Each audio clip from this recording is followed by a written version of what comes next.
Although many average Syrians had suspicions of what were the government policies and practices, these documents provide incontrovertible proof that the intelligence agencies were deeply involved at all levels of Syrian life, and that the trail of culpability leads all the way to the top echelons of the Syrian government.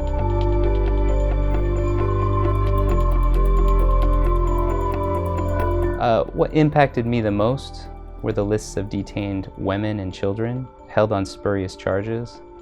It highlights the paranoia of the Syrian government and how this translates into the mistreatment of so many innocents.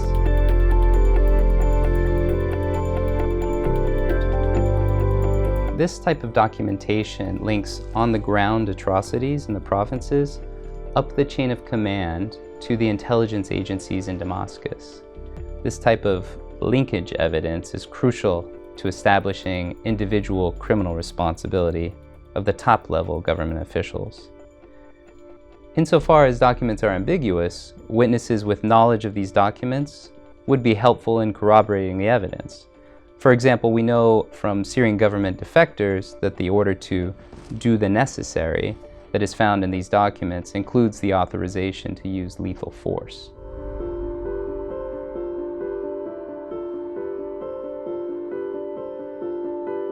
Esjak obtained these documents from abandoned intelligence facilities in Syria. We are confident that they are authentic. There are a number of ways to verify such documents in courts, for example, by examining signatures and through testimonial evidence.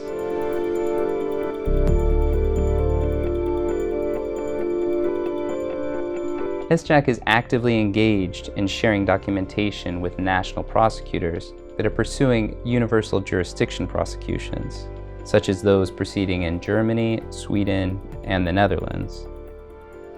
For the purposes of future accountability, Esjak is also sharing its documentation with the International Impartial and Independent Mechanism.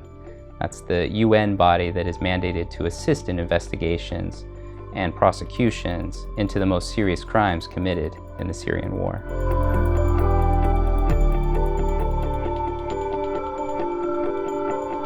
Esjak holds these documents in trust for the Syrian people.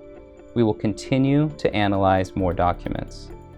Criminal accountability is one of our aims, but we also want to establish a record of wrongdoing to pursue transitional justice that could help to establish the fate of those disappeared during the conflict, to seek reparations for many victims of criminality, and eventually to help with reconciliation processes.